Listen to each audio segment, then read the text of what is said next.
Bienvenidos. Argentina en redes sociales. Hoy crece la protesta social, lamentablemente en el país, tras el Macri ajustazo. Preguntamos cuál es el trasfondo de estas decisiones asumidas por el presidente Macri en nuestra agenda abierta. Allí posibilidades para responder. También vamos a estar, como lo hacemos habitualmente, atentos a lo que nos indican nuestros corresponsales a lo largo del mundo. En China, por ejemplo, Xi Jinping anunció jornada de ayer acciones, financiamiento en este encuentro que tuvo China con distintos representantes del continente africano. Además, vamos a estar también muy pendientes de lo que está ocurriendo en España. Hay un nuevo rescate de 260 migrantes subsaharianos frente a costas europeas. 1 de cada 18 migrantes que intentan cruzar el Mediterráneo muere. Lo afirma el último informe de Naciones Unidas para los Refugiados. Además, aquí en Brasil también seguimos la secuencia de Ignacio Lula da Silva y esta situación judicial que le impide ir como máximo representante en la fórmula presidencial del Partido de los Trabajadores. Hoy está prevista una reunión con Fernando Haddad. Hay que ver entonces cómo se define el rumbo de la campaña electoral.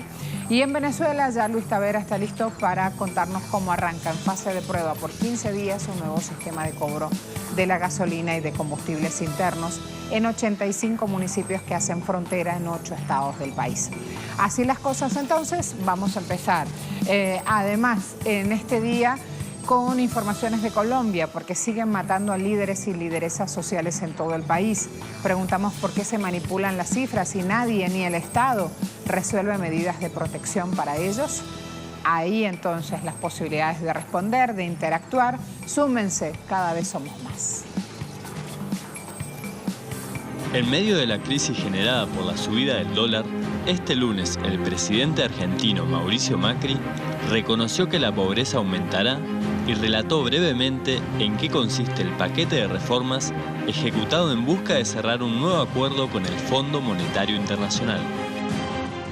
Dado este momento que viene por delante, he decidido compactar más mi equipo para así poder dar una respuesta más focalizada en la agenda que se viene. Con estos cambios que estamos haciendo en el equipo, con las medidas que va a anunciar el ministro y con los avances que estamos haciendo con el fondo, empezamos a superar la crisis cuidando siempre a los que más necesitan. Porque sabemos que con esta devaluación la pobreza va a aumentar. A las medidas, que incluyen el aumento en los impuestos a las exportaciones y la eliminación de ministerios, se le sumaron las expresadas por el ministro de Hacienda en busca de llegar al déficit fiscal cero, recorte a las remuneraciones de trabajadores estatales, reducción de la inversión pública y un recorte de los subsidios al transporte y a la energía. En un contexto de gran conflictividad social, los anuncios no tardaron en generar reacciones y además de los múltiples cacerolazos en diferentes puntos del país, un joven menor de edad fue asesinado en la provincia de Chaco tras una fuerte represión policial precedida de intentos de saqueos. Hoy, en Agenda Abierta, continuamos analizando las horas tormentosas que vive Argentina debido al ajuste estructural promovido por el Ejecutivo Nacional y el recuerdo de un trágico 2001 que pareciera estar a la vuelta de la esquina.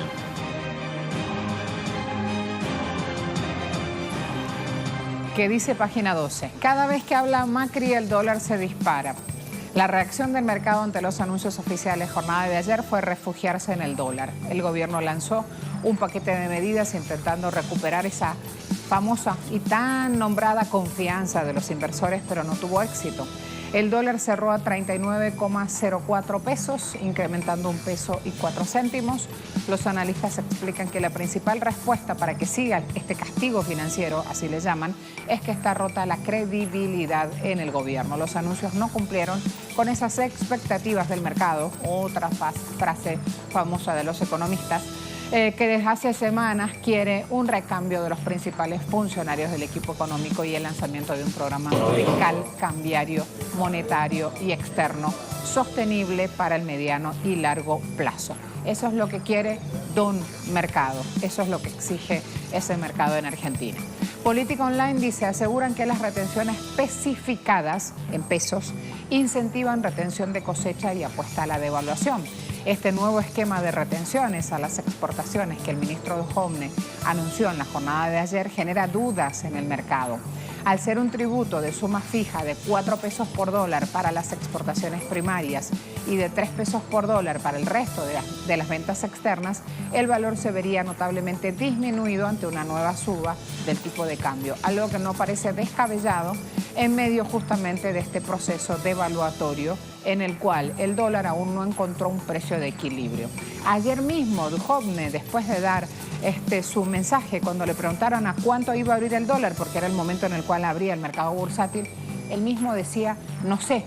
La confusión es tal que muchos economistas se negaron a opinar, esperando justamente la publicación del decreto, la publicación oficial del decreto correspondiente que, como dijo Duhovne, especificará detalles de este mecanismo de compensación ante una apreciación del tipo de cambio que pueda perjudicar a los exportadores que chillan, obviamente, no quieren ser en este mecanismo de emergencia quienes aporten más, como siempre.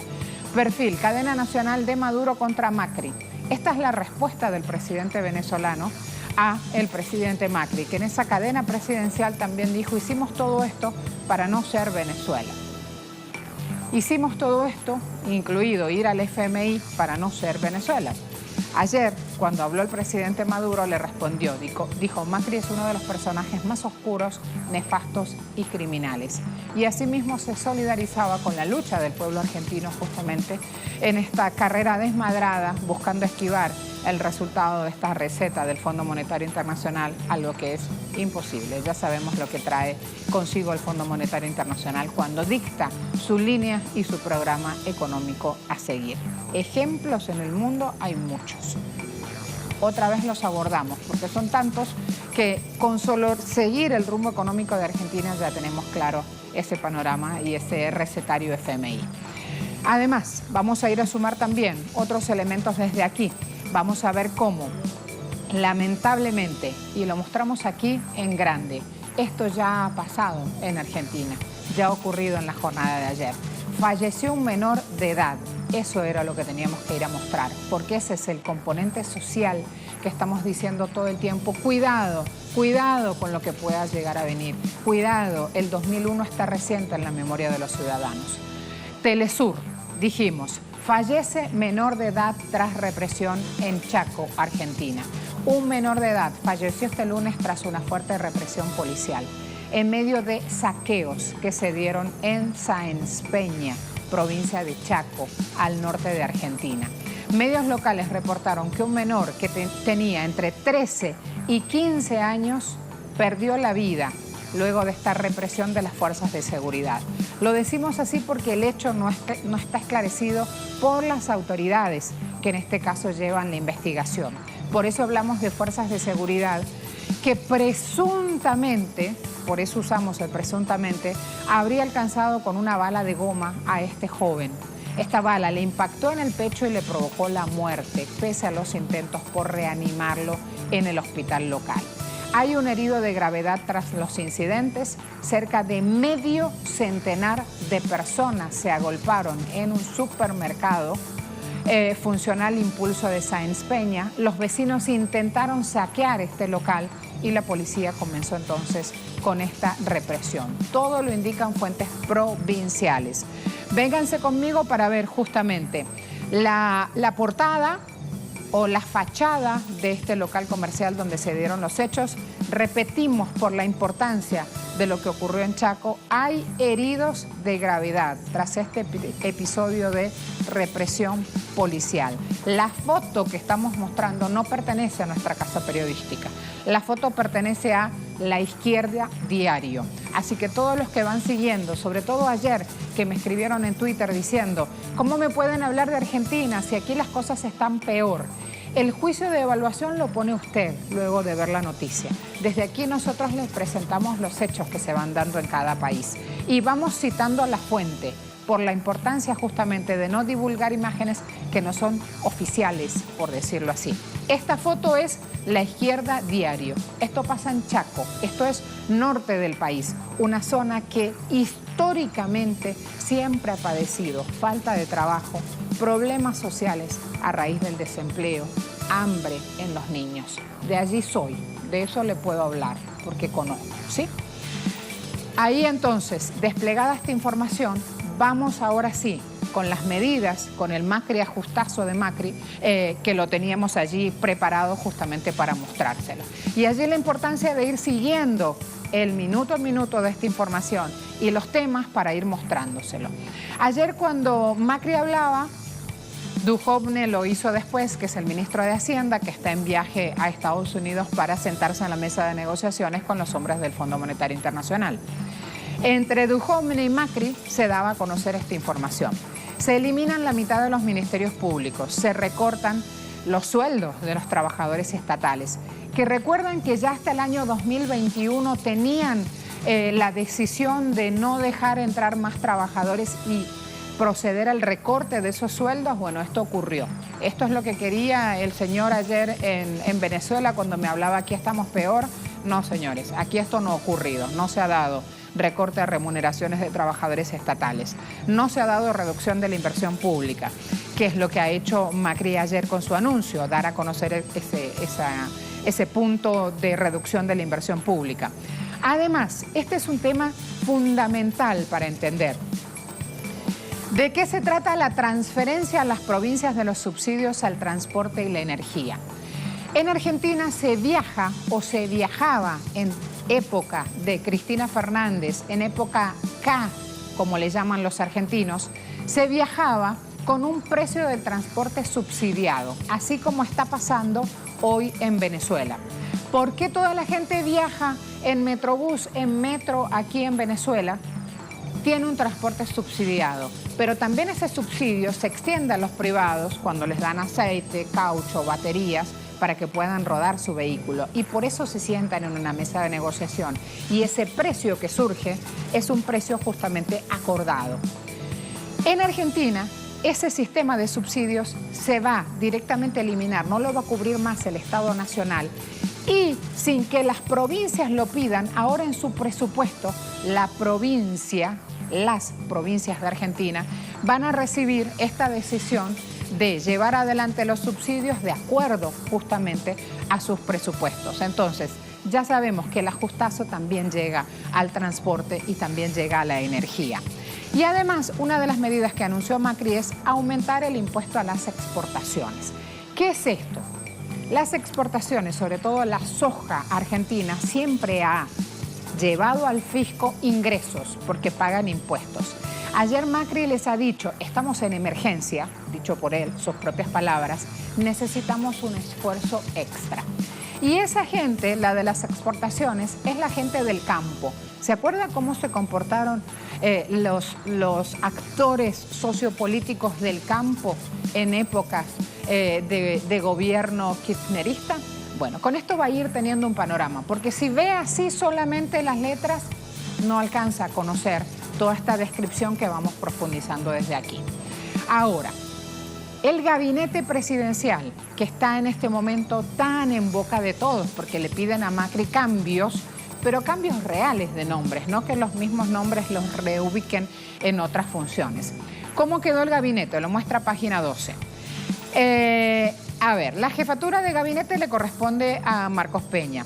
Rogelio Frigerio sigue en Interior, Obras Públicas y Vivienda. Nicolás Duhovne sigue en Economía, que es Hacienda, en verdad.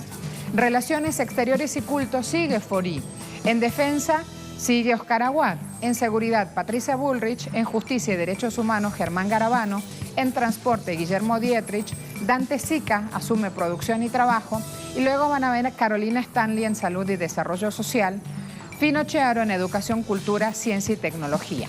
Vamos de nuevo, porque si usted dice, ve estos rostros así, no tiene ninguna referencia. Son rostros conocidos para la política argentina, pero fuera de las fronteras de Argentina no va a tener mayor referencia. ¿Qué pasa aquí? ¿Se acuerdan ayer cuando vimos quiénes eran los que sacaron mayor diferencia con esta estampida cambiaria porque compraron dólares a un precio barato? Después el gobierno intervino a través del Banco Central y logró normalizar ese precio, pero ya baratos los habían comprado. Rogelio Frigerio, sigan avanzando por favor, Jorge Forí, Aguad estaba en la lista, Garabano estaba en la lista. A Patricia Bullrich no la recuerdo en este momento, pero es cuestión de chequear aquí mismo. El Destape ayer mostraba los jefes de la banda, quienes habían sacado la mayor diferencia cuando hablaban de los dólares. De Carolina Stanley, hoy van a ver que es quien se lleva todos los aplausos y siempre cae muy bien ubicada en todos los ministerios. Así es como los argentinos van hablando de estos nombres y le dicen a Macri, nombres reales, necesitamos cambios reales en este gabinete. En realidad lo que hubo es una reasignación de funciones y se viene el ajustazo para los trabajadores públicos. Datos de la economía argentina, vamos a posicionarnos ahí, vamos a ver. ¿Qué tenemos que tener presente y por qué el mundo va siguiendo la crisis de Argentina? Cuando se devalúa el peso argentino, estamos hablando durante el año 2018, hablamos de ese porcentaje de devaluación que lo indica el último informe del Observatorio de Políticas Públicas de la Universidad Nacional de Avellaneda. Cuando hablamos de inflación prevista según un informe del propio Ministerio de Economía, este 42% que ven en pantalla. Ese desempleo que está allí, primer trimestre de 2018, pasando el 9%, son datos del Instituto Nacional de Estadísticas y Censos, datos oficiales. Cuando hablamos de pobreza, 31,4% para el año 2017 son cifras del Observatorio de la Deuda Social de la Universidad Católica Argentina, de la UCA. Los servicios públicos, según el INDEC, estadística oficial, solo el 49,9% tiene acceso a gas, agua y luz, ¿sí? Miren cómo el universo restante, el 50% restante no está accediendo a esos servicios. Cuando hablamos de fuga de capitales, estos capitales que se fueron mágicamente de un solo ponchazo, estamos hablando de 55.000 millones de dólares que se fueron, que salieron del universo productivo de la economía argentina desde que comenzó la gestión de Macri, porque les abrieron la puerta para que salgan. Ya se fugaron más de 2/3 de los dólares que ingresaron al país desde el inicio del acuerdo con el Fondo Monetario Internacional. Y usted me va a decir, pero Marcela, eso fue hace muy poquito, Lagarde estuvo hace poquito. Sí, ya se fueron 2/3. Y recuerden que cuando se firma con el Fondo Monetario Internacional, ingresan divisas, ingresan deudas para pagar más deudas.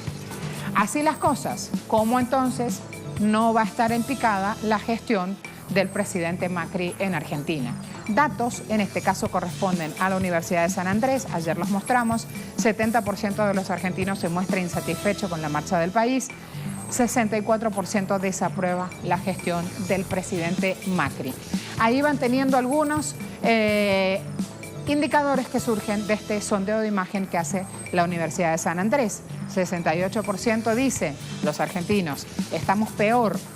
La situación empeoró desde que llegó Macri al poder, con lo cual quiere decir que con Cristina Fernández y con Néstor Kirchner estaba mejor, y 70% evalúa que Cristina Fernández manejaba mejor la inflación. Ese componente justamente que parece el indominable y que tumba en este momento las arcas argentinas. Juan Carlos Ayelo está con nosotros, es licenciado en administrador de la Universidad de Buenos Aires, de la UBA, miembro del CEPA también. Juan, ¿cómo te va? Buen día. Buenos días, Marcela, ¿cómo estás? Muy bien, haciendo un recorrido aquí por esos indicadores que nos dan muestra clara de este Macri ajustazo. Y lo que queríamos desde aquí justamente es centrarnos en el plano social. ¿Qué genera este Macri ajustazo, Juan?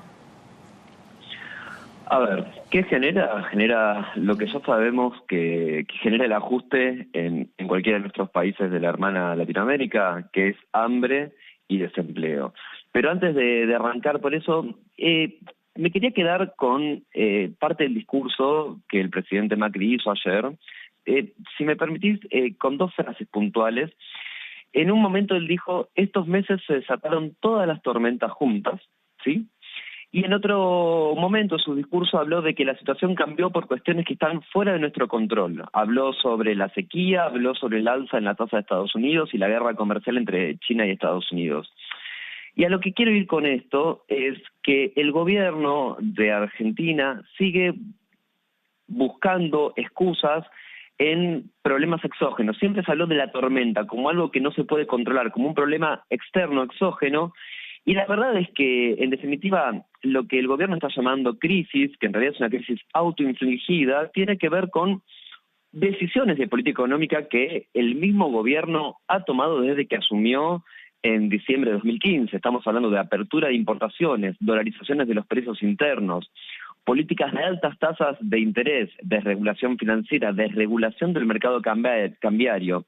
Entonces digo, cuando se empieza a buscar o cuando surge la excusa de buscar por fuera los motivos por los cuales la Argentina está atravesando esta situación, en realidad creo que ahí como mínimo hay una falla en el diagnóstico. Ayer cuando tenía el mensaje presidencial enfrente, Juan, justamente al mismo instante en redes sociales le replicaban al presidente Macri la ausencia de autocrítica. Y justamente levantar el dedito contra la lira turca y la estampida, contra la guerra comercial China-Estados Unidos, contra estos factores externos a los cuales aludías, pero que evidentemente puertas adentro sabemos que la situación es completamente distinta. Hay un momento en el cual quiero quedarme específicamente y es en este pedido, en este aviso de que estamos en emergencia en Argentina y el pedido a los agroexportadores de que necesitan poner un músculo extra. ¿Cómo pensás que va a funcionar eso? Mira, a ver, y algo te escuchaba decir antes, mientras estaba esperando para salir al aire. Primero y principal, esto va a generar, en términos políticos, va a generar una suerte de grieta, una suerte de conflicto entre uno de los sectores que apoya al gobierno. El campo es uno de los sectores de las fracciones del capital que apoya a este gobierno, y eso de por sí ya marca un punto de conflicto, un punto de conflicto interno. Eso desde el análisis político de la medida. En sí, económicamente hablando, es en un contexto de franca devaluación del peso, el hecho de poner retenciones en términos fijos, o sea, 4 pesos por dólar para las exportaciones primarias y 3 pesos por dólar para el resto de las exportaciones, en definitiva, va a hacer que con el paso del tiempo el efecto de las mismas se vaya licuando. Así que honestamente creo que la medida se queda muy a corto, se queda en corta, honestamente. Ahora, hay otro punto aquí importante en cuanto al económico, sí, y es este traspaso que yo intentaba explicar, que se entendiera, porque fuera de Argentina no se conoce, del subsidio al transporte, por ejemplo, que de golpe porrazo lo reciben ahora las provincias también. Tratemos de explicar un poco más lo que implica justamente hacer este traspaso, decir, este subsidio aquí me aprieta mucho, tomen ustedes la pelota. Y ahora en la cancha, ¿cómo se mueve el juego, Juan? Exactamente. Mira, eso me remite un poco también a la experiencia también liberal de los años 90, donde desde Nación se traspasó la educación hacia las provincias. Es solamente algo similar que ha sucedido. A ver, en Argentina el transporte y la energía están subsidiados por el Estado. Desde la asunción de este gobierno, ambos los subsidios han ido decayendo, ¿sí? Y ahora llegamos a esta situación en la cual directamente el Estado Nacional le va a pasar a las provincias el hecho de llevar adelante estos subsidios. Teniendo en cuenta una realidad, más o menos creo que son 920 millones de dólares que deberían absorber las provincias, especialmente las que más se van a complicar, van a ser Buenos Aires y Capital Federal por la cantidad de personas que viven ellas. Y honestamente las provincias no tienen en sus presupuestos los pesos necesarios para soportar este nuevo aluvión fiscal que este traspaso les implica, y por lo tanto yo creo que en definitiva lo que va a seguir sucediendo va a ser una continuidad y tal vez una aceleración en el proceso de aumentos de las tarifas de los servicios públicos y del transporte en Argentina, debido a que las provincias no van a poder solventar este traspaso. Lo que más me levantó alarmas es que Duhovne ayer mismo, antes que abriera mercado bursátil, dijera en la misma jornada que no sabía cuánto iba a estar el dólar. Pero además reconoció que se viene la recesión instalada ya claramente, inflación del 42%, dijo él, y caída en la economía del 2,4%. ¿Cómo prepararnos desde la base justamente social para soportar las declaraciones de Duhovne una vez que cierre ya este encuentro con el Fondo Monetario Internacional, Juan? Cabe aclarar que en realidad ese 42% y los datos de crecimiento al gobierno parece que se le escaparon porque supuestamente no iban a ser publicados, estaban como una nota debajo de la presentación que estaban haciendo. De hecho, después dieron de baja esos PowerPoint que estaban subidos y los subieron sin esas notas aclaratorias, pero bueno, ya el gobierno nos está marcando justamente, como vos decís, una inflación del 42% hasta diciembre. Tengamos en cuenta que el último dato, el de julio, es del 19,6, o sea que se espera una aceleración muy importante de la inflación. A ver, para tener en cuenta, estamos hablando del 42% de inflación con salarios paritarios que han cerrado más o menos en un promedio entre el 25%, mucho menos los empleados estatales, a los cuales se les ha dado un 15%. Digo, esto con un crecimiento negativo que se espera 2,4 para este año, en definitiva lo que va a llevar es, obviamente, a mayor caída del consumo, obviamente teniendo en cuenta caída de la inversión productiva en un país donde las tasas de interés están al 60%, y esto en definitiva va a terminar redundando en desempleo, cierre de empresas, caída del comercio y por supuesto desarticulación del tejido social, que es lo que es la consecuencia natural, ¿no?, de este tipo de medidas que socavan el poder de compra de la gente y socavan por supuesto su empleo. Hablamos de un desguace intencional, hablamos de saqueo, porque ninguna de estas medidas han sido tomadas al voleo, Juan. Eso es lo más duro de entender, transmitir y luego demostrar. Datos en mano, ya voy a mostrar acá una publicación de cuánto ganaron Macri y sus ministros con los... o sus mega ministros con la mega devaluación. Cuando veo esos datos, la certeza aparece. Entonces, por eso quiero preguntarte a ti directamente, como economista, como un tipo que además trabaja mucho a la calle, porque se mueve mucho a la hora de hacer sus relevamientos estadísticos. ¿Desguace del Estado o se le fue de las manos al mejor gabinete en 50 años estos números que estamos mostrando? No, la realidad es como venimos hablando desde el principio de la nota. Nosotros desde el Centro de Economía Política Argentina decimos que el problema es el modelo y atrás de ese modelo, por supuesto, que hay un desguace del Estado.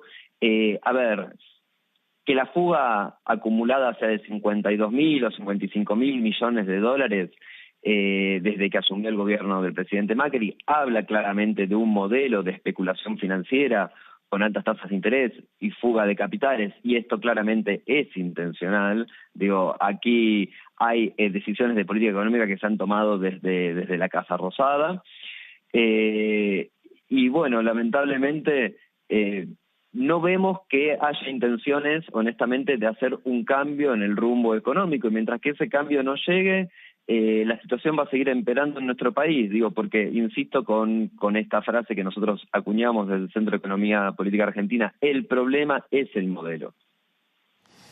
Gracias, Juan. Por favor, hasta luego, Marcela, muchas gracias. Hasta pronto, gracias a vos. Allí tenían también el Twitter, el usuario, en verdad, en red social, Twitter de Juan Carlos, para que puedan seguirlo y puedan profundizar cualquier consulta que necesiten realizar. A esta hora ya voy con las respuestas a nuestra pregunta en Twitter. Déjenme mostrarles esta publicación del Destape Web. Justamente ayer la teníamos, van a ver aquí. Plana mayor del gobierno, el presidente Mauricio Macri y sus ministros, con un beneficio mega millonario por la mega devaluación que generaron. ¿Qué hizo el Destape? Una investigación. Tomaron en cuenta las tenencias en dólares que declararon estos funcionarios, lo que declararon, que no implica que sea lo real, pero lo que declararon va a aparecer aquí, la suba del dólar que se generó y la diferencia de más de 300 millones de pesos. Los dólares de Macri y de sus colaboradores en el gabinete, les mostré hace algunos minutos, muchos de ellos surgen de las propias declaraciones juradas. En la mayoría son del 2016, las del 2017 tenían que presentarlas en la Oficina Anticorrupción el 31 de agosto del 2018, pero hasta que se publicó esta nota no hubo respuesta concreta. Hablamos del 3 de septiembre del 2018, fecha de publicación. Van a ver acá no solo al presidente Macri, sino a otros funcionarios, caso Duhovne, declaración jurada del 2017 está disponible, habla de 77 millones de pesos en su haber.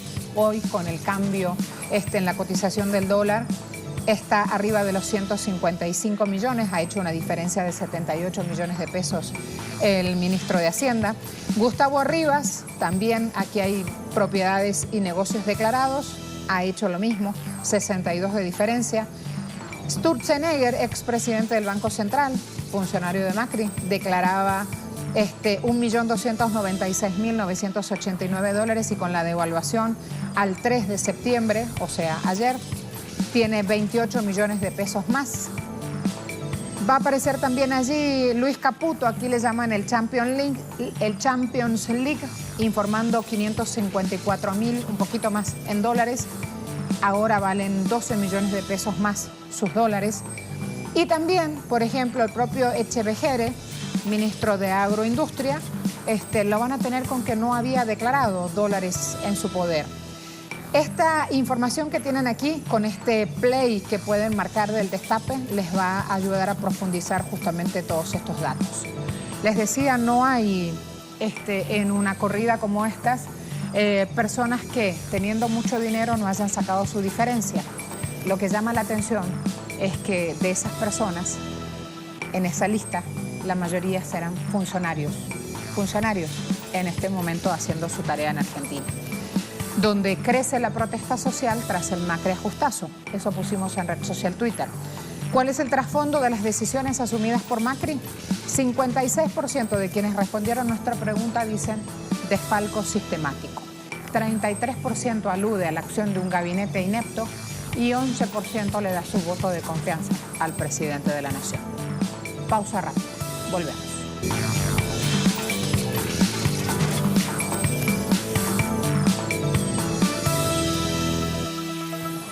Un hecho acabado, pero sigue generando noticias. Un encuentro, China, África, surgieron novedades. Por favor, Isaura. Sí, gracias, colega. Buen día para ti, buen día también para todas las personas que se informan con nosotros a esta hora a través de la señal de Telesur. En efecto, el presidente de China, Xi Jinping, anunció 8 acciones que va a llevar a cabo el gigante asiático con un financiamiento de 60.000 millones de dólares para fortalecer sus vínculos con África en el marco de la cooperación sur-sur durante los próximos 3 años.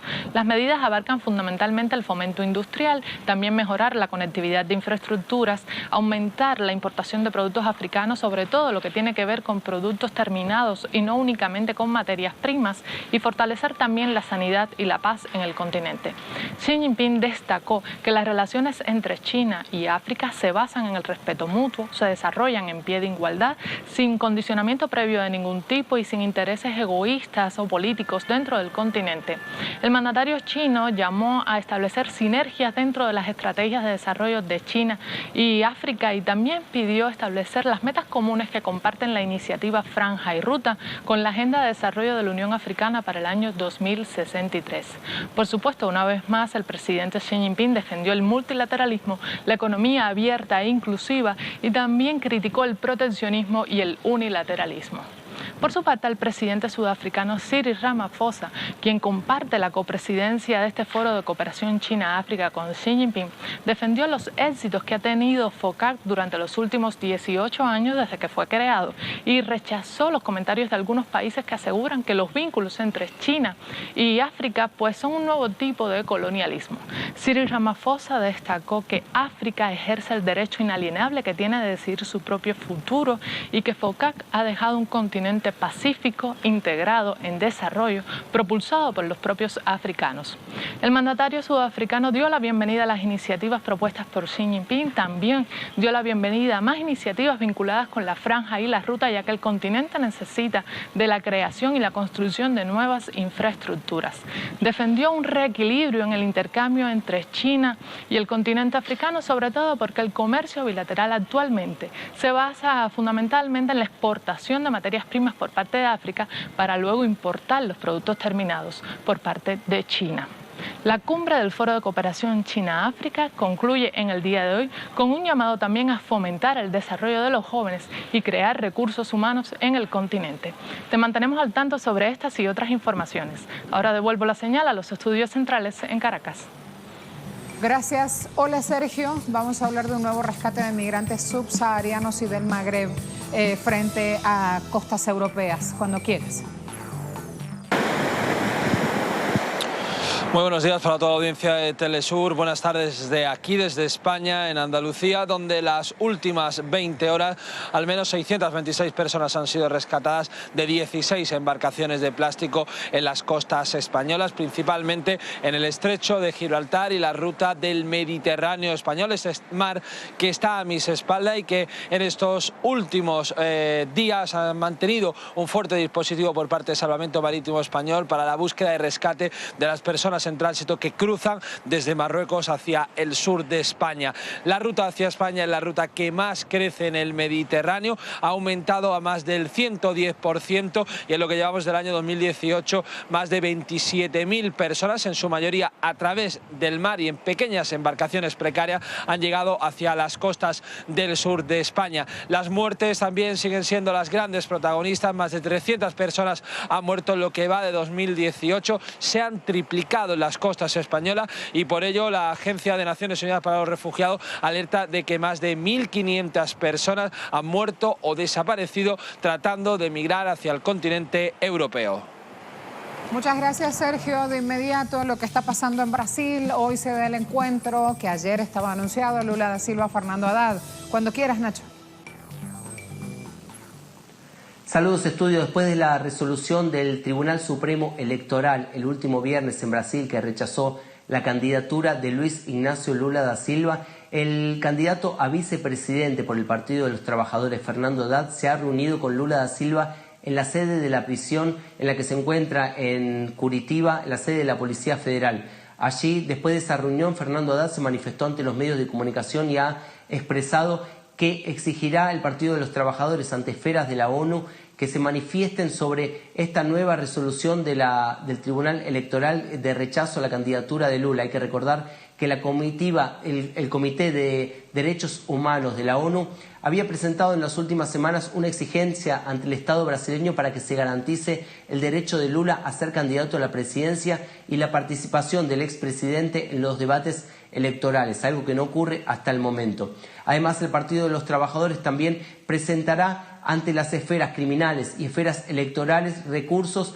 para que se garantice el derecho de Lula a ser candidato. Por su parte, Fernando Haddad continuará en campaña representando al expresidente. Y si no hay derecho de Lula a ser candidato, lo que se prevé es que Fernando Haddad asuma esa candidatura a la presidencia de Brasil. Si Fernando Haddad asume esa candidatura, el desafío para el Partido de los Trabajadores será trasladar ese 39% en la intención de voto de Lula da Silva por parte de la población brasileña hacia Fernando Haddad, un candidato que no es tan conocido en el Brasil profundo, pero sí ha sido alcalde de la ciudad de Sao Paulo con un visto bueno, y es por eso que podría trasladarse esos votos. El desafío para el Partido de los Trabajadores será ese. Veremos lo que ocurre en las próximas semanas, tanto en la esfera judicial como también en la esfera, en lo que se representa en las calles y en la campaña de Fernando Haddad representando a Lula da Silva. Estudios.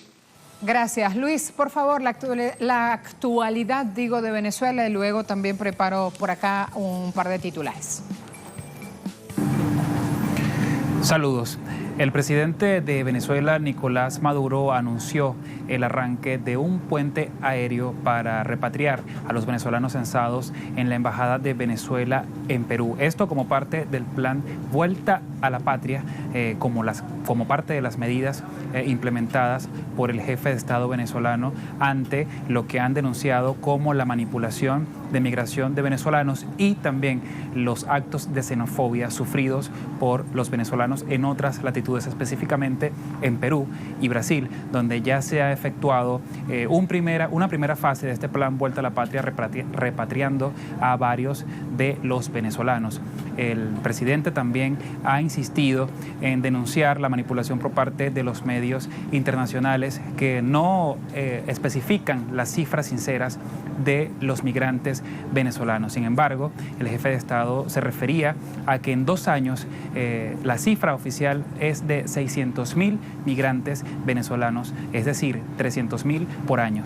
Estas son cifras oficiales anunciadas por el presidente de la República, Nicolás Maduro, quien también ha fijado posición de soberanía y denunciando la agresión por parte de sectores internacionales. A esto se le suma la denuncia oficial realizada por el embajador ante las Naciones Unidas de Venezuela, Samuel Moncada, quien insiste que Estados Unidos quiere como mostrar que Venezuela no tiene gobierno y así generar una matriz de opinión de crisis humanitaria para poder orquestar el plan ya denunciado desde hace mucho tiempo por el gobierno venezolano de una invasión militar y así quebrantar la soberanía de este país. Gracias, Luis. Los libero. Gracias a todos. Así justamente ya podemos seguir trabajando en las corresponsalías en función de lo que está pasando. Son todos temas importantes los que hemos reseñado hasta ahora. Me quedo con la información de Venezuela. Delcy Rodríguez, vicepresidenta de la Nación. Colombia pretende usar a Venezuela para seguir viviendo de la ayuda internacional. La xenofobia pretende agredir la autoestima de los venezolanos, alertó Jorge Rodríguez. Aquí lo tienen, ministro de Comunicación de este país. Fíjense, aquí voy a ampliar, no me da demasiado el tiempo, pero voy a ampliar sobre puntos que son muy, muy importantes. Esto es un anuncio que se conoció en la jornada de ayer en el país y que ha generado repercusiones insólitas algunas, ya voy a ir acá, y datos, por otro lado, que son nuevos, porque este tema está siendo en este momento justamente mostrado. Fíjense aquí. La República de Perú. Esto es Correo del Orinoco, publicación venezolana. Lo voy a cerrar, mi Colme, así podemos tenerlo mejor. Fíjense aquí. La República de Perú. Encuesta a venezolanos en Lima y puntos de frontera. Tipos de discriminación que han sufrido.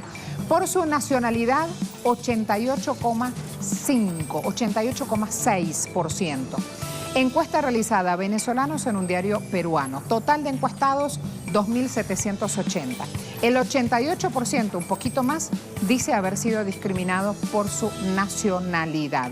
Lugar de discriminación, cuando van a detallar, espacios públicos, 58%. Trabajo, 36,1%. Continúo. Aquí. ¿Cómo se usa esto en redes sociales? Tweets relacionados a crisis humanitaria por países en un periodo de 30 días. ¿Saben qué? Esto es para que vean cómo se usa la red social para atentar contra el bienestar del pueblo venezolano. Tweets que refieren a Venezuela con la palabra, el término semántico, crisis humanitaria.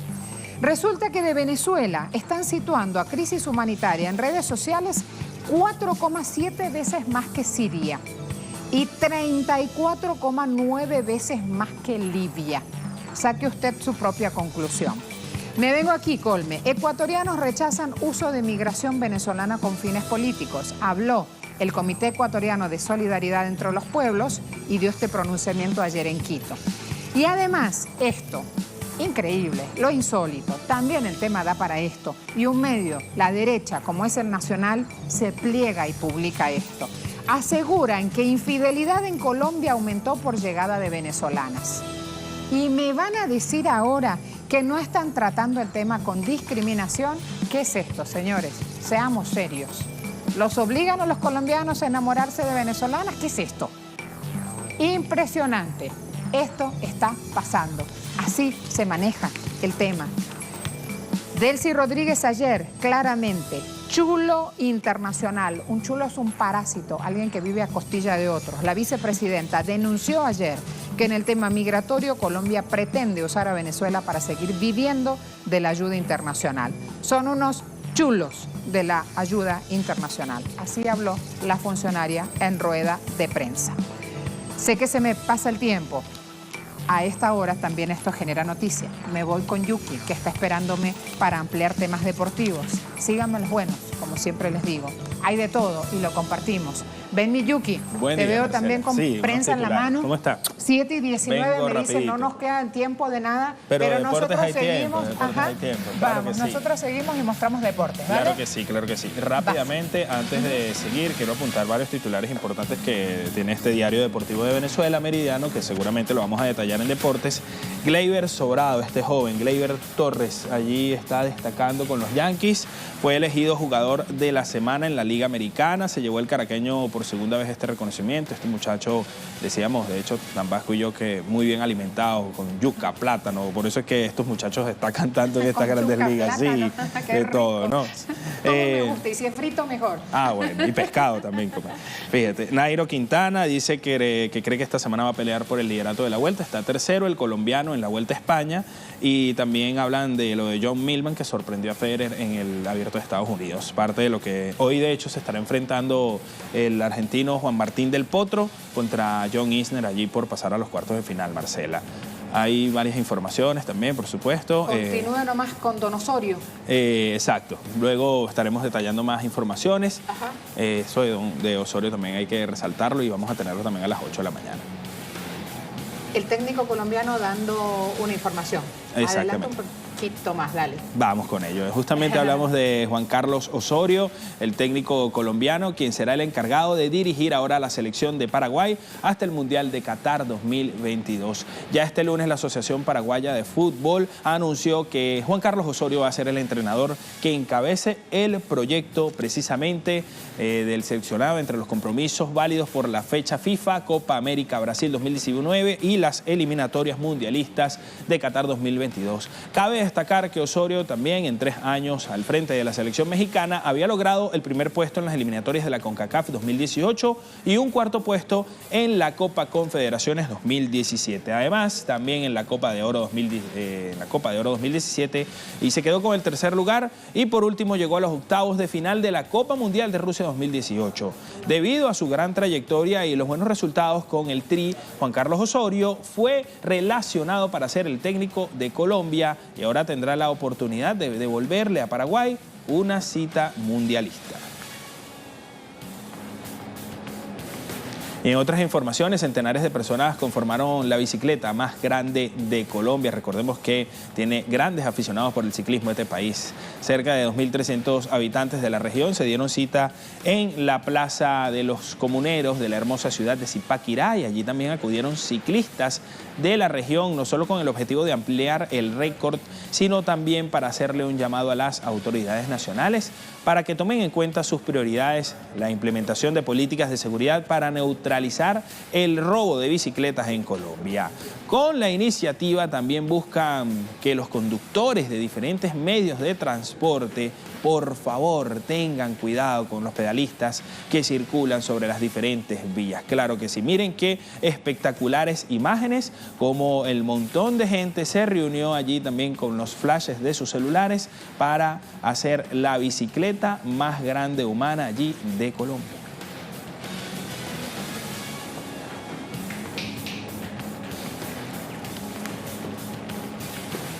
Bien, estas son noticias por ahora, por el momento, lo más destacado que tenemos a nivel deportivo. Marcela, qué bonita la bicicleta, ¿verdad? ¿Cómo sí, quedó? Impresionante. Hablando del plan de oro. Sí. Seguimos. Me voy al siguiente tema, sin pausa, con prisa. Seguimos.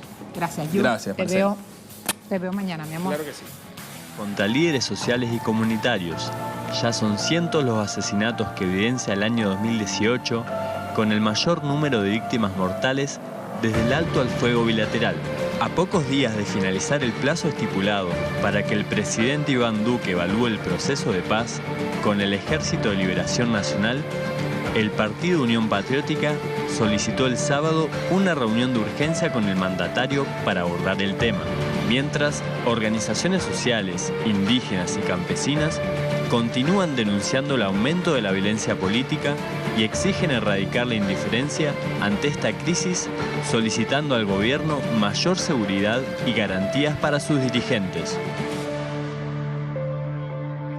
Nuestra casa periodística muestra este titular: asesinan a una profesora indígena y a su esposo en Putumayo. No cesan los ataques contra líderes sociales y comunitarios. En Villagarzón, Putumayo, se daba esta triste situación: el asesinato de una docente y su esposo. Habían recibido alertas mientras la hija está herida, lamentablemente, y al parecer desaparecida. Se generan repercusiones en el país.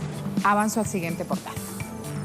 Luto y temor por muerte de líderes sociales en Meta y Nariño. Asesinatos de 2 líderes sociales, en este caso durante la última semana, tienen bajo alerta a las comunidades de estas zonas. El primer caso se daba en Nariño, James Escobar fue asesinado, y el segundo caso, lo van a ver allí también desplegado en nuestro portal. El líder asesinado fue Oliver Herrera Camacho, otro reconocido líder comunal. Avanzo al siguiente portal. Caracol Radio ofrecen recompensa, 50 millones por hechos de violencia. Esa es la cifra de recompensa que están ofreciendo las autoridades en el país, buscando esclarecer justamente hechos relacionados, o llamados así de una manera corta, rápida por la prensa, hechos de violencia.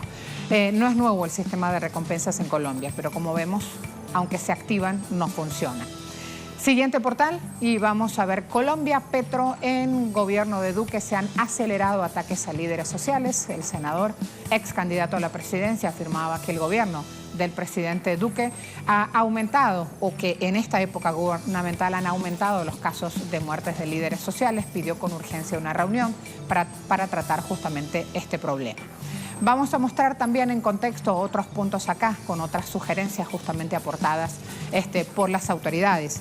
Van a tener en este caso, allí van a ver la información gráfica, un tuit de Ángela María Robledo diciendo: si el gobierno de Iván Duque no actúa para detener los crímenes contra líderes sociales, para el 1 de diciembre de este año habrán sido asesinados 120 líderes más.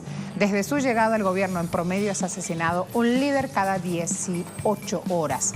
Le está diciendo, le está hablando a Iván Duque, le están solicitando justamente una reunión de urgencia. Números de muertos para entender qué es lo que está pasando, cifras de víctimas, y luego me voy al análisis. Nos ubicamos en Colombia. En lo que va del año, 158 asesinatos, 464 si nos plantamos en el 1 de enero del 2016, y de allí hasta ahora revisamos esa cifra. Desde que el presidente Duque tomó posesión presidencial van 17 asesinados. Entre el 2000 y el 2012, 400.000 colombianos tuvieron que cruzar las fronteras para salvar sus vidas. ACNUR dice 93% de esos refugiados, 93 de los 400.000, fueron a países como Ecuador, Panamá y Venezuela. 5.500.000 colombianos están viviendo, de hecho, aquí en Venezuela. Vamos a sumar a esta hora también a nuestro invitado para ir a conocer un poco más de lo que está pasando y por qué, a pesar de que se activan justamente alertas y alarmas, no hay resultados de protección. Lorena Vallejo Vega con nosotros, defensora de derechos humanos, trabajadora social. Lorena, buen día. Buen día, Marcela. Muchísimas gracias por la invitación. Gracias a ti. Estamos hablando de una alerta que no es nueva en Colombia. Continúa lamentablemente la masacre de líderes y de lideresas sociales. Quiero preguntarte si este pedido al presidente Duque que hacen distintas organizaciones políticas, ¿le ves que vaya a generar algún resultado? Si reunirse con él va a servir para sumar estas medidas de protección que están exigiendo los líderes y lideresas sociales. Marcela, pues un poco las ganancias que tenemos en Colombia en materia de defensa de derechos humanos se lo debemos a las organizaciones que efectivamente logran hacer incidencia política ante el Estado. Aquí el gobierno del presidente Duque lo que tiene en realidad el reto, y creo que es un reto que tiene que asumir también a nombre propio, como parte integrante del Partido Centro Democrático, frente a los discursos de odio que se generan contra los líderes sociales. Aquí el reto en realidad también está, y digamos creemos que es el reto más complejo, es cómo en Colombia podemos empezar a cambiar este discurso de estigmatización y de odio que recae sobre los líderes sociales. desde el plebiscito, desde, digamos, también con el periodo electoral pasado, lo que se hizo evidente en Colombia es que hay todavía una estigmatización y que se considera que quien es defensor o defensora de derechos humanos es aliado de las FARC, es guerrillero, es comunista. El reto que tiene que asumir el presidente Duque y el gobierno de él es, digamos, en materia de protección también tiene que ir enfocado a reconocer la existencia de ese discurso de odio, ese discurso de estigmatización y trabajar porque eso se acabe. Entre los 32 departamentos en los que se divide Colombia en 29 víctimas, Cauca, Antioquia, Nariño, Valle del Cauca, Chocó y Córdoba son los departamentos que registran mayor número de casos. Viene la pregunta entonces, ¿en cualquier punto de Colombia es un trabajo con código rojo el que hace el trabajador social, el líder comunal, quien levanta en el lugar donde vive justamente las necesidades de los habitantes? Claro, si tú miras, Marcela, los perfiles de los líderes y las líderes que han asesinado son líderes con perfiles bajos, digamos, no son líderes de un alto reconocimiento. Precisamente es la docente como Paola Rodríguez, que trabaja en las veredas, la docente de Yanira, la que trabajaba en San Pablo, en el sur de Bolívar. Son precisamente estos líderes y estas líderes que trabajan en zonas rurales, que hacen un trabajo local, los que están siendo amenazados, perseguidos y asesinados. Aquí esto nos muestra efectivamente, además por los territorios también donde está ocurriendo esto, que sí hay, digamos, un accionar en las zonas donde, o bueno, en las regiones y en los territorios, donde el gobierno también definió que estos iban a ser los priorizados para la implementación del acuerdo final. Aquí entonces vemos que efectivamente el hecho de que las FARC se haya reincorporado y haya dejado las zonas como Cauca, como Nariño, lo que está generando ahora son unas dinámicas en las que otros actores armados quieren retomar estos territorios, quieren apropiarse de esto. Y que el líder local, el líder que hace el trabajo ahí con la comunidad, pues efectivamente lo ven como un estorbo para sus intereses políticos y económicos. Aida Vela lo decía muy claro también ayer, estamos ante una fuerza militar capaz de asesinar sistemáticamente en toda Colombia. Ella denunció aquí hay un genocidio social y pedía justamente de las autoridades que actúen, no que solo den declaraciones. En los próximos días, si se da esta reunión, Lorena, te vamos a estar llamando nuevamente para ver cómo funcionan, si hay algún tipo de medida o de plan de acción, de protección a los líderes sociales. ¿Te parece bien? Encantada. Y aprovecho también, digamos, para hacer la anotación y para también un llamado al gobierno, en particular a la UNP, la Unidad Nacional de Protección, y es que los chalecos, un celular, esos no son garantías de protección. Este país en realidad lo que necesita es que los líderes y las líderes puedan ejercer su derecho a la participación política, que puedan seguir aportando a la construcción de paz. Esto implica más allá de un chaleco, esto en realidad es revisar las dinámicas que se están gestando en los territorios y las relaciones que se están dando en el país. Gracias, Lorena. En Twitter preguntamos por qué se manipulan las cifras y nadie ni el Estado resuelve medidas de protección. 10% de quienes respondieron dicen que es por luchas de poder, 12% por el control de tierras, 18% por los negocios ilegales. Pero ¿saben qué? El 60% dicen que esto se debe a los políticos corruptos. Allí la contundencia justamente de esas respuestas. A todos, vamos cerrando ya, momentos de despedirnos. Gracias por acompañarnos en nuestra agenda abierta cada día. Estamos en pantalla de Telesur. Hay un equipo presto ya para continuar con las noticias desde el sur, así que me voy de inmediato con Lucía Córdoba. Lu, bienvenida, ¿cómo te va? Hola, Marce. Bienvenida. Acá en esta fría mañana está más fría, ¿no? Sí, es así. ¿Cómo estás? Adelante. Muy Gracias. bien, mi amor. La dejo con las noticias. Comencemos.